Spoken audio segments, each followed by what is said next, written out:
I would now like to request the chief guest of today's morning, Dr. S. Jaishankar ji, to please address the gathering. Sir, please.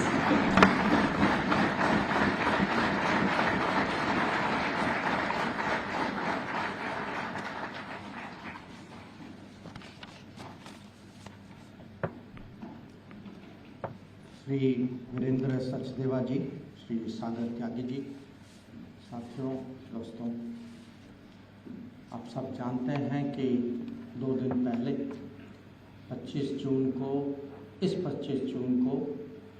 Emergency की 50वीं सालगिरह थी और आज इस mock parliament में हम उस इमरजेंसी का महत्व, उसके सबक जो है वो समझने के लिए हम सब लोग उपस्थित हुए हैं। अब अगर सचमुच ये इमरजेंसी का समय होता ना, वो साइड तो खाली होता, वो सब लोग अंदर होते।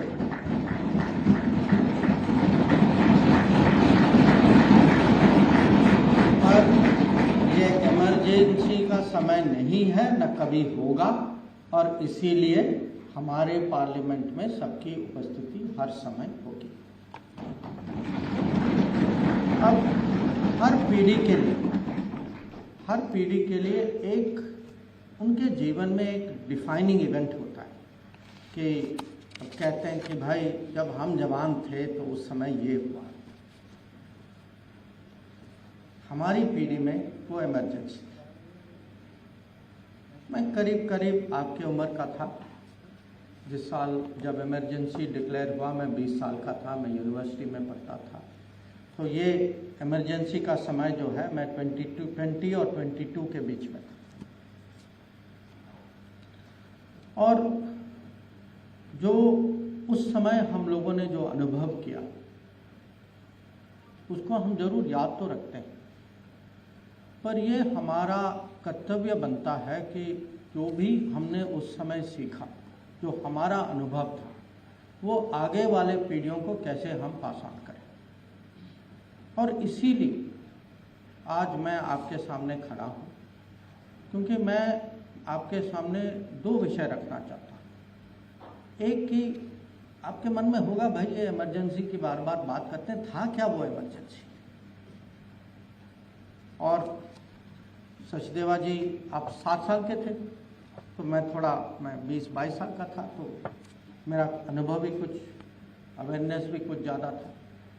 और दूसरा कि इमरजेंसी क्या हुआ और उसका डेंजर क्या है और हमें उससे क्या क्या सबक सीखना चाहिए। और अगर मैं पूरे इमरजेंसी का एक सबक सिखाऊं, मैं आपको ये कहूँगा, never take freedom for granted. ये सबक है इमरजेंसी का। अब आप लोगों ने पिछले कुछ दिनों में इमरजेंसी के बारे में काफ़ी कुछ पढ़ा होगा, यूट्यूब में देखा होगा, लोगों के भाषण सुने होंगे, टीवी में लोग भी आते हैं, उस समय के लोग भी आते हैं, चर्चा होती है। मैं आपको एक किस्म से माने सामान्य नागरिक के परिप्रेक्ष्य से इमरजेंसी का अनुभव आपके साथ में शेयर करना चाहूँगा। जैसे कि मैं कहा आपको, मैं 20 साल का था। उस समय मैं यूनिवर्सिटी में, JNU में मैं पढ़ रहा था, हॉस्टल में था। और उस समय के लोग, हम लोग माने मैं कहूँगा, हम यूनियन पॉलिटिक्स में एक्टिव थे, नेशनल पॉलिटिक्स में नहीं, और पॉलिटिकली अवेयर लोग थे। हमें पता तो था कि देश में क्या हो रहा है। और एक चीज़ थी कि जब इमरजेंसी हुआ उस समय सब लोग, माने हर पार्टी के लोग, एक के अलावा नहीं, 2 के अलावा, क्योंकि CPI ने भी सपोर्ट किया था इमरजेंसी, सब लोग साथ आए। और इसीलिए मैं इस पे थोड़ा बल दे रहा हूँ कि आज कुछ लोग विपक्ष में हैं। मेरी आशा है, मेरी अपेक्षा है कि वो याद रखेंगे कि 1975 में उनकी स्टैंड क्या थी, और 75 और 77 के बीच में उनका भी क्या हुआ, और वो सबक मेरी आशा है कि वो कभी ना भूलें। अब इमरजेंसी कभी कभी जिनका डायरेक्ट एक्सपीरियंस नहीं था उनको लगता है कि भाई ये कहीं पॉलिटिक्स का मामला है। ये पॉलिटिक्स से बहुत बड़ा है, क्योंकि जो थ्रेट जो था वो संविधान को तो था, हमारे इंस्टीट्यूशंस को था, हमारे राजनीतिक पॉलिटिक्स को था, मीडिया को था, जैसे आपने सचदेवा जी से सुना, हमारे कल्चर, हमारे संगीत को था, सिनेमा को था। मैं कहूँगा एक किस्म से जो कहते हैं ना अंग्रेजी में, हमारे वे ऑफ लाइफ, एक किस्म से हमारे वे ऑफ लाइफ को अटैक किया गया था। तो आज आप लोगों को समझना चाहिए कि ये सब हुआ और क्यों हुआ। ये एक परिवार के कारण। जब आप बाहर जाएंगे, एक फिल्म की पोस्टर है वहाँ, किस्सा कुर्सी का, ये 3 शब्द ना, किस्सा कुर्सी का, ये टोटली आपको बताता है कि इमरजेंसी का कारण क्या था। और जब एक परिवार, सचदेवा जी ने कहा कि राष्ट्र के बारे में जो भावना जो है, जब परिवार को राष्ट्र से बड़ा मानते हैं तो इमरजेंसी जैसे स्थिति आएगी। ये एक बहुत बड़ा सबक। अब थोड़ा मैं रोल बैक करता हूँ। 1975 हॉस्टल में थे, और कल ही मेरे साथ एक क्लासमेट थे जो उस समय गिरफ्तार किए गए, वो जेल गए। वो मेरे से पूछ रहे थे कि भाई 50 साल हो गए हैं, आपको याद है उस दिन क्या हुआ। हम नॉर्मल, स्वाभाविक है कि हम लोग आपस में बात करेंगे।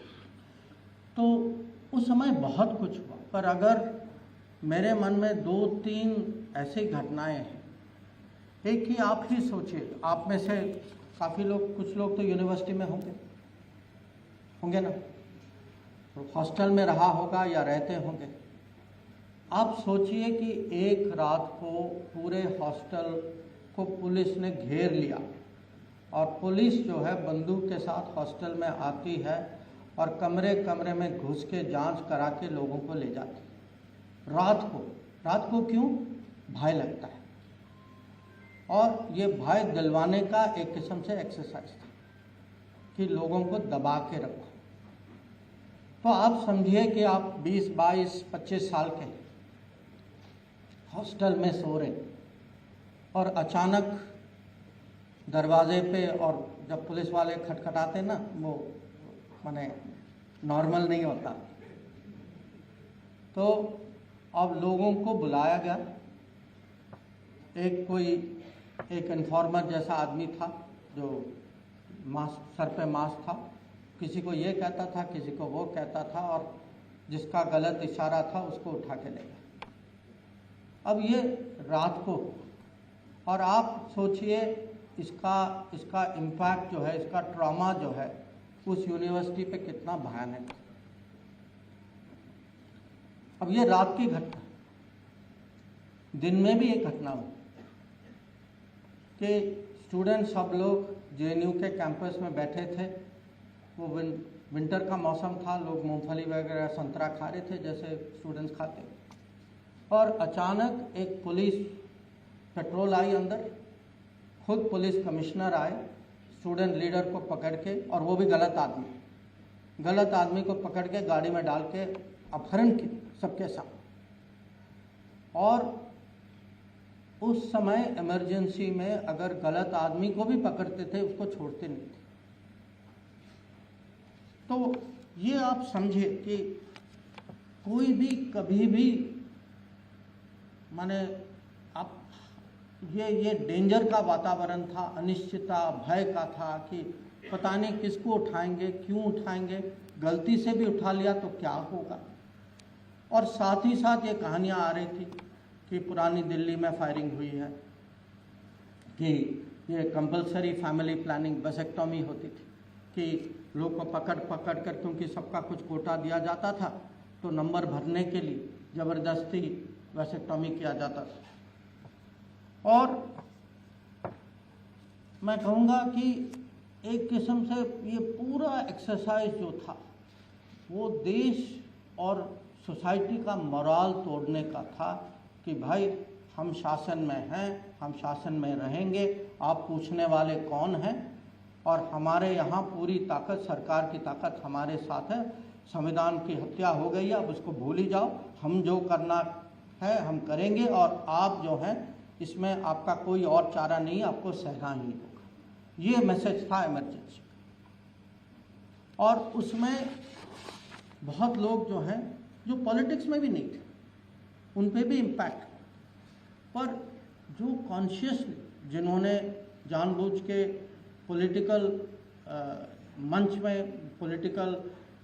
पॉलिटिक्स, और उनको पता था उस टाइम पॉलिटिक्स करना माने अरेस्ट होना है। और आप ये नहीं समझिए कि अरेस्ट का है कि भाई आप अरेस्ट हो जाओगे, कुछ दिन बिताओगे, बेल वेल हो जाएगा, निकल जाओगे।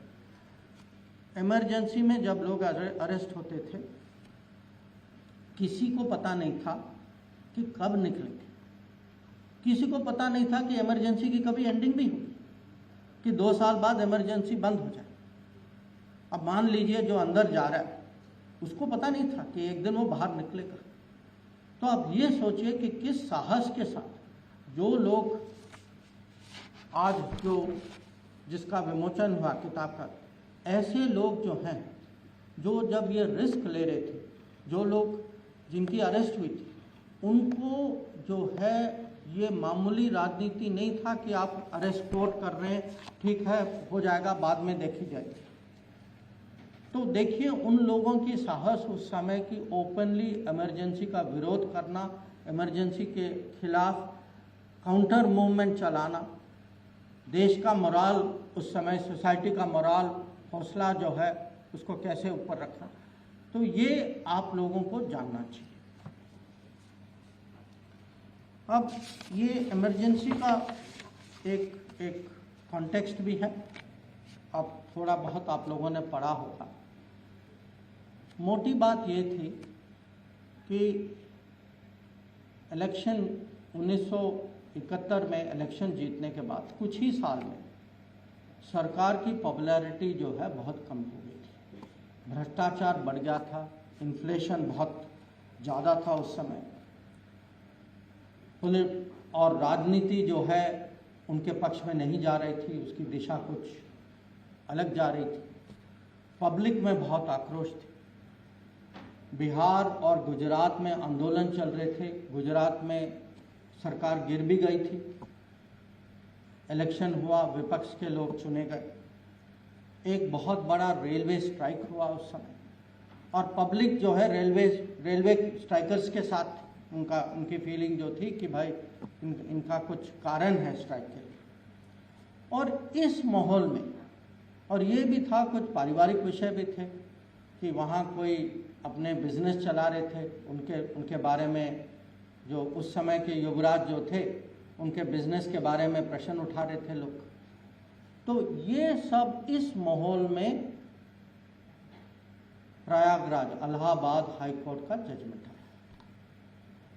और अगर आप देखें उस समय के प्रधानमंत्री के खिलाफ 2 चार्जेस जो थे, करप्ट प्रैक्टिसेस और मिसयूज ऑफ गवर्नमेंट मशीनरी, ये दोनों में उनकी कन्विक्शन थी। अब मामला तो आप देख रहे हैं कि प्राइम मिनिस्टर है, मेंबर ऑफ पार्लियामेंट थे, चैलेंज जो था पार्लियामेंट जो उनके खिलाफ खड़े थे राजनारायण जी, उनका केस था। और विषय जो है सीट का विषय है कि वो डिस्क्वालीफाई हो चुकी थी, पर एक एमपी का डिस्क्वालिफिकेशन जो है वो इमरजेंसी के डिक्लेरेशन में पूरे देश का सिक्योरिटी का मामला बनाया। ये है उस समय का गैजेट नोटिफिकेशन, और मैं आपको उसका ऑपरेटिव सेंटेंस में पढ़ के सुना देता हूँ। I Fakhruddin Ali Ahmed, president of India, by this proclamation declare that a grave emergency exists whereby the security of India is threatened by internal disturbances. विषय है एक सीट का, एक डिस्क्वालिफिकेशन का, करप्ट प्रैक्टिसेस का, और देखिए उसको सिक्योरिटी ऑफ इंडिया का विषय बना दिया और इमरजेंसी डिक्लेयर करा दिया। अब इसके जो राजनीतिक परिणाम वो तो उसी रात को तुरंत दिखाई दिया कि जो देश के बड़े बड़े नेता जो थे, जयप्रकाश नारायण जी के अलावा मोरारजी देसाई, अटल जी, आडवाणी जी और बहुत सारे ऐसे लोग, सबको गिरफ्तार किया गया। उसमें से मेरे लिए, क्योंकि मैं यूनिवर्सिटी स्टूडेंट था, पर मेरे घर में मेरे पिताजी जो थे वो सिविल सर्वेंट थे, सरकार में काम करते थे, पर वो पॉलिटिकली काफ़ी कनेक्टेड थे। तो हमारे घर में दो लोग, एक यूनिवर्सिटी जो जेएनयू में हमारा कनेक्शन सबसे ज़्यादा जॉर्ज फर्नांडिस के साथ, और घर में जो है मेरे पिताजी के दोस्त चंद्रशेखर जी थे। तो जब हम लोग क्योंकि उस समय हमें पता भी नहीं था कि कौन कौन अरेस्ट हुए, कुछ लोग जो बड़े नेता थे उनके बारे में पता था, जो उतने फेमस नहीं थे, वो तो बस उठा के उनको ले गए।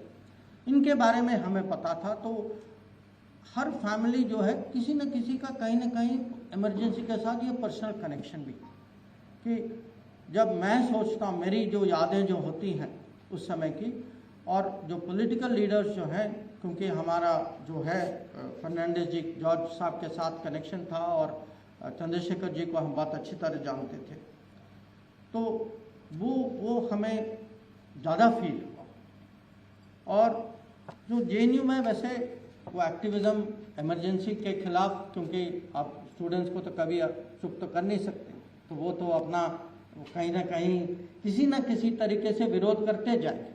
और विरोध करने के भी बहुत तरीके होते हैं कि कोई क्लास नहीं जाओ, कोई कुछ ऐसा कुछ सिग्नलिंग करो कि भाई मैं सिस्टम के खिलाफ, कि मैं नहीं मानूंगा। तो इमरजेंसी की एक किस्म से अपनी एक कल्चर थी कि आप कैसे सिग्नल करें या कैसे दिखाएं कि हम जो है इमरजेंसी के विरोध में। और मैंने हॉस्टल का भी, मुझे जो मेमोरी जो है उस समय यादें जो है कि क्योंकि एक स्टूडेंट हॉस्टल जो है ऐसी जगह है, एक नेचुरल रेफ्यूज है कि किसी को कहीं जाना है, कि कोई और नहीं मिला तो कहीं स्टूडेंट हॉस्टल में चलो कुछ 1-2 दिन बिता दिए। तो हॉस्टल में लोग आते थे, जाते थे। उस समय हम ज़्यादा पूछते भी नहीं थे कि कौन है, पर उस समय वो माहौल बना कि किसी ने अगर कहा कि भाई 2 दिन के लिए अपने कमरे में रख लो, तो हम रख लेते, क्योंकि हमें पता था कि ये कहीं ना कहीं कुछ कर रहे हैं ये लोग, इनका हेल्प करो, ज़्यादा प्रश्न नहीं पूछो और उनको अपने रास्ते में आगे बढ़ने दीजिए। तो ये मैं आपको इसीलिए कुछ डिटेल में बता रहा हूँ, क्योंकि जो राजनीति में भी नहीं थे, जो सामान्य लोग थे, जो कोई स्टूडेंट था, कोई प्रोफेशनल था, कोई, सबके लिए, सबके जीवन में उस समय इमरजेंसी का कुछ न कुछ प्रभाव हुआ। अब सबसे ज़्यादा इम्पैक्ट तो हमारे प्रेस वालों पे हुआ, और जिस समय इमरजेंसी डिक्लेयर हुआ, ये भी रात को हुआ। अब देखिए, ये कोई कोइंसिडेंस नहीं है कि ये सब चीज़ रात को होती। अब उस समय ये न्यूज़पेपर्स के बिजली सप्लाई सबको काट दिया गया ताकि अगले दिन न्यूज़पेपर की प्रिंटिंग ना हो। और बहुत न्यूज़पेपर्स, काफ़ी लोगों ने विरोध तो किया, कुछ लोगों ने एडिटोरियल पेज खाली छोड़, क्योंकि सेंसरशिप तुरंत लागू हुआ और बहुत डिटेल में बताया गया कि आप क्या लिख सकते हैं, क्या नहीं लिख सकते। और उसमें भी प्रेस, जैसे स्टूडेंट्स अपने लेवल पे करते थे, प्रेस वाले भी अपने लेवल पे तरीका ढूंढते थे कि किसी न किसी तरीके से देश को सूचना मिले। मैं कहूँगा एक किस्म से देश में एक रेजिस्टेंस था इमरजेंसी के खिलाफ, और ये बहुत तरीके से रेजिस्टेंस था। कुछ लोगों ने ओपनली विरोध किया, कुछ लोगों ने अपने तरीके से। और इसमें भी कुछ हमारे बहुत जान पहचान के थे, जैसे KR मलकानी जो मदरलैंड के एडिटर थे, ऑर्गेनाइज़र के एडिटर भी थे पहले, वो हमारे मेरे पिताजी के बहुत क्लोज फ्रेंड थे। तो वो प्रेस वालों में से ही was one of the first people to be arrested. और जो फॉरेन जर्नलिस्ट जो हैं, कोई भी इमरजेंसी के खिलाफ कुछ टिप्पणी करता था तो उनका वीज़ा कैंसिल हो जाता था, उनको बाहर ले जाते थे, बाहर फेंक देते थे। और कल्चर के क्षेत्र में भी सचदेवा जी ने किशोर कुमार के बारे में कहा। आपको पता है कारण ये कहा गया, उस समय उनको बताया गया कि वो यूथ कांग्रेस के फंक्शन में आके गाना गाए और उन्होंने मना किया। उसके कारण उनका गाना कभी रेडियो में बजता नहीं था, और उस समय और कुछ साधन नहीं थे, या टीवी भी बहुत कम ही चलता था। तो आप सोच लीजिए, रेडियो हमारे लिए मेन एंटरटेनमेंट था, और मेन एंटरटेनमेंट में आपने किसी को निकाल दिया बिल्कुल। तो आप सोचिए उस समय का टोटल एनवायरनमेंट, टोटल माहौल, मैसेजिंग उस समय कैसा था। ये फिल्म में भी हो कि एक बहुत मशहूर फिल्म थी, गुलजार की फिल्म थी आंधी, उसके पता नहीं कितने लोगों ने देखा होगा, उसके बहुत अच्छे गाने भी हैं आंधी। पर आंधी में भी सेंसर को लगा कि भाई ये कहीं इंदिरा गांधी के बारे में कुछ कमेंट कर रहे हैं, चलो इसको रोक दो। तो जब तक फिल्म में कट नहीं होगा और जब तक वो चेंज नहीं होगा, तब तक ये फिल्म को रिलीज नहीं करें। तो ये था इमरजेंसी। अब संविधान की बात करते हैं। वो 2 साल में 5 कॉन्स्टिट्यूशनल अमेंडमेंट और 48 ऑर्डिनेंसेस पास किए गए। सोच लीजिए, 2 साल में 48 ऑर्डिनेंस, 5 कॉन्स्टिट्यूशनल। और इसमें 3 जो अमेंडमेंट जो थे, ये बहुत महत्वपूर्ण थे। एक तो था 38th अमेंडमेंट कि डिक्लेरेशन ऑफ इमरजेंसी, आप इस पे आप कोर्ट नहीं जा सकते। 39th अमेंडमेंट था कि प्राइम मिनिस्टर के चुनाव पे आप कोर्ट नहीं जा सकते। और 42nd था कि जो फंडामेंटल राइट्स जो है, इसको आप डाइल्यूट करेंगे और कोर्ट्स की पावर जो है इसको आप कम करेंगे। और मैं कहूँगा, जब आप पता नहीं आप लोगों ने वो जो प्रदर्शन जो बाहर है, उसमें आप आने के पहले कुछ समय तो देखा होगा, उसमें से एक बहुत मशहूर केस है वहाँ, जिसका जिक्र है वहाँ बाहर, कि ये केस है ADM जबलपुर वर्सेस शिवकांत शुक्ला, जहाँ अटॉर्नी जनरल कहते हैं कि अगर आपकी जान भी जाए इमरजेंसी में, आप कोर्ट में आपको कोई राहत, कोर्ट आपको राहत नहीं दे सकता। ये थी इमरजेंसी। तो जो कॉन्स्टिट्यूशन पे जो असॉल्ट हुआ, जो इंस्टीट्यूशंस पे जो असॉल्ट हुआ, इसके परिणाम जो है सालों तक रहे। और चुनाव के बाद रिकवरी करना, और आज हमें इसीलिए जब हम बात करते हैं कि संविधान की हत्या हुई, जब आप प्राइम मिनिस्टर का इलेक्शन, जब आप इमरजेंसी का डिक्लेरेशन, जब आप कहते हैं कि आपके फंडामेंटल राइट्स, जब आपके जीने का हक जो है वो संविधान के बाहर है, वो है संविधान की हत्या। अब मेरा इंटरेस्ट फॉरेन पॉलिसी, आप जानते हैं विदेश मंत्री तो हूँ। इमरजेंसी के समय में कभी कभी बड़े निर्णय लिए जाते थे बिना डिबेट के। ये मॉक पार्लियामेंट, उस समय इमरजेंसी पार्लियामेंट था। आजकल एक चर्चा हो रही है कि श्रीलंका में हमारे मछुआरे जाते हैं और उनको गिरफ्तार किया जाता है। आपको पता कारण क्यों? कारण है क्योंकि इमरजेंसी के टाइम पे श्रीलंका के साथ एक समझौता किया गया, जिसमें मछुआरों का हक जो था पहले कि कुछ वो श्रीलंका के पानी में फिशिंग करने का, वो हक जो है हम लोगों ने त्याग दिया था। अगर इमरजेंसी नहीं होता, अगर पार्लियामेंट उस समय का सचमुच जेन्युइन पार्लियामेंट होता, वहाँ डिबेट होती, मुझे नहीं पता कि ये एग्रीमेंट उस समय पार्लियामेंट उसको मानती या नहीं। तो मैं आपको एक उदाहरण दे रहा हूँ कि उस समय जो डिसीजन, जो निर्णय जो लिया गया, उसका परिणाम आज भी तमिलनाडु में दिखाई दे।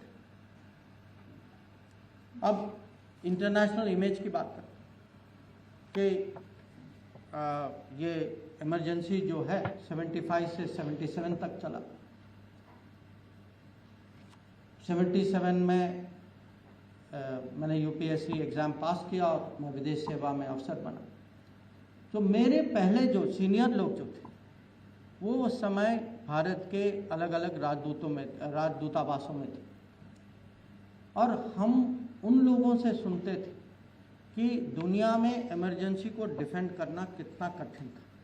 भारत की कितनी आलोचना होती थी कि हमारा इमेज जो था दुनिया में, क्योंकि माने दुनिया मानती है Bharat, India mother of democracy, सब दुनिया की सबसे बड़ी डेमोक्रेसी, सबसे ओल्डेस्ट डेमोक्रेसी। जब बड़ी डेमोक्रेसी, ओल्डेस्ट डेमोक्रेसी, वहाँ संविधान की हत्या होती, जहाँ डेमोक्रेसी की हत्या होती, तो आप सोचिए कि आप इंडिया के एम्बेसडर हैं या डिप्लोमेट हैं, आपकी स्थिति क्या है? आप किस मुंह से आप भारत को डिफेंड करेंगे? कैसा इमेज बनाएंगे?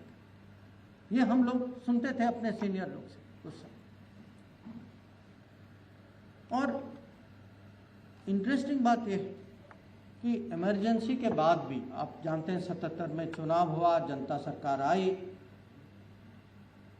बाद में सालों बाद इंदिरा गांधी से पूछा जाता था, मैंने हाल ही में एक न्यूज़पेपर में पढ़ा था कि एक अमेरिकन पॉलिटिकल साइंटिस्ट ने पूछा कि is there anything you would have changed about emergency?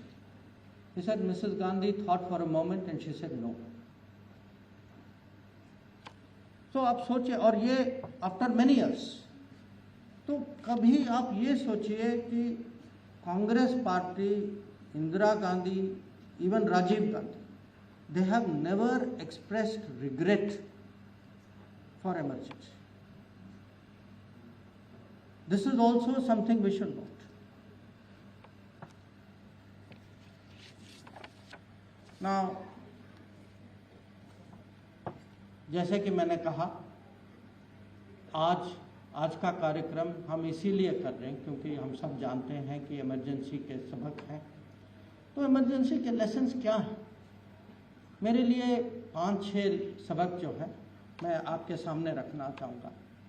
एक तो मैं बहुत विश्वास के साथ कह सकता हूँ कि डेमोक्रेसी जो है हम लोगों के डीएनए में, कि अगर हम जो है ऐसे माहौल में, क्योंकि बहुत जगह जो हैं ऐसी तानाशाही, ऐसे माने जो अत्याचारें हुई थी, पर जिस तरीके से, जिस डेमोक्रेटिक तरीके से हम लोगों ने विरोध किया, अंत में फोर्स किया कि इलेक्शन होगा। क्योंकि इलेक्शन क्यों हुआ? वो सोसाइटी में वो उभर के आ रहा था, जो शासन कर रहे थे उनको पता था कि देश इमरजेंसी को मानती नहीं है, 2 साल हो चुके। तो जो रेजिस्टेंस, जो सोसाइटल रेजिस्टेंस जो थी इमरजेंसी के खिलाफ, उसके कारण 77 का चुनाव हुआ। और मैं कहूँगा कि इमरजेंसी से ये साबित हुआ कि डेमोक्रेसी जो है हम लोगों के खून में है, हमारे डीएनए में है, और हम किसी भी हालत में हमारी जो डेमोक्रेसी जो है, जो फ्रीडम्स जो हैं, जो कॉन्स्टिट्यूशन जो है, इसको हम, भारत की जनता हर समय इसकी सुरक्षा करेगी, कोई खोने के लिए तैयार नहीं। दूसरा कि फ्रीडम्स जो है, इमरजेंसी जैसे स्थिति तब होती है जब लोग जो हैं अपना हित, और मैं आपके उस कहानी के बारे में मैं सोच रहा था, जब फैमिली देश के से ज़्यादा आप फैमिली को आगे करते हैं, तब इमरजेंसी जैसे स्थिति होती। और ये जो है, अब उस समय का नारा था कि Indira is India and India is Indira. तो जब ये पारिवारिक राजनीति होती है, इसका आप डेंजर समझिए, क्योंकि आपको बहुत गलत रास्ते में ले जाती है और इसमें देश का नुकसान होता है, जैसे इमरजेंसी में हुआ था। तीसरा कि जब आज भी लोग कहीं देश की बुराई करते हैं बाहर जाके, जब हमारे इंस्टीट्यूशन, जब हमारे चुनावों के बारे में टिप्पणी करते हैं, जब इलेक्शन कमीशन पे कुछ कहते हैं, तो आप ये नहीं समझिए कि ये कोई एक्सीडेंट है। आप इन लोगों से बच के रहें, क्योंकि जब लोग हमारे इंस्टीट्यूशंस को अटैक करते हैं, अगला कदम है कॉन्स्टिट्यूशन को अटैक कर रहे हैं, फिर डेमोक्रेसी को अटैक करते हैं। तो हमें जो है अपने इंस्टीट्यूशंस को प्रोटेक्ट करके रहना चाहिए, क्योंकि हम एक किस्म से डेमोक्रेसी को प्रोटेक्ट करें। चौथा कि हम जो है अपने सिटीजन, अपने नागरिकों को एम्पावर करना चाहिए। और आपने देखा होगा कि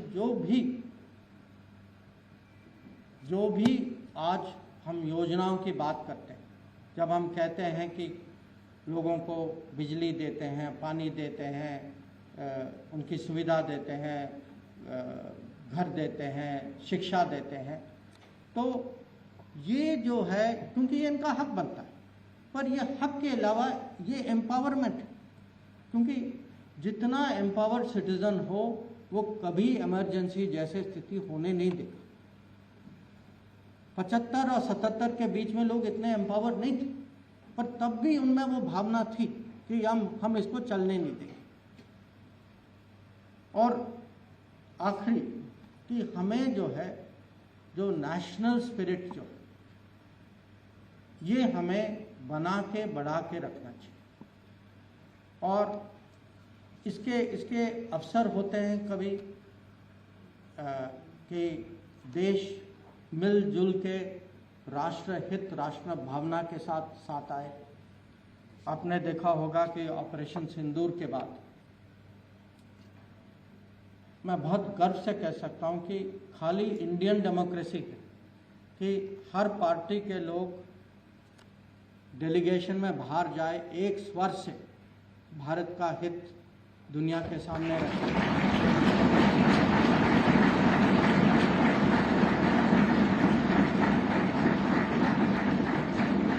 तो अगर ये बॉर्डर का विषय हो, या मेक इन इंडिया को कैसे प्रमोट करना है, या जब कोविड की महामारी चल रही थी कि हमें अपना गर्व था अपने वैक्सीन पे, तो आप इस मॉक पार्लियामेंट में थोड़ा सोच भी लें कि राष्ट्र भावना क्या है, कौन से लोग हैं जो मिलजुल के काम करते हैं और कौन से लोग हैं जो ऐसी चीज़ों की आलोचना करते हैं।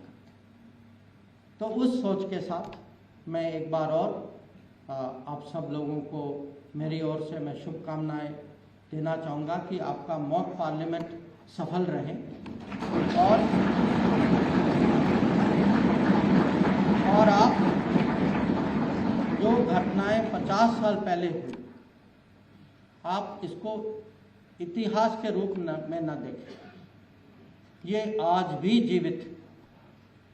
जो इमरजेंसी का डेंजर जो है, कुछ लोग कॉन्स्टिट्यूशन को हाथ में लेके घूमते हैं, अंदर कुछ भावनाएं और कुछ अलग है, ये आप समझ लीजिए। लोगों का रिकॉर्ड देखिए, पॉलिटिकल पार्टीज की भी डीएनए होती है, और ये डीएनए कि आज तक इमरजेंसी के बारे में रिग्रेट कभी भी ये नहीं कहा कि गलत निर्णय था, कि हम सॉरी हैं कि हम लोगों ने कितने देश का जीवन, कितने लोगों का जीवन बिगाड़ा। तो उसके साथ मैं आप सबको एक बार और बेस्ट विशेस।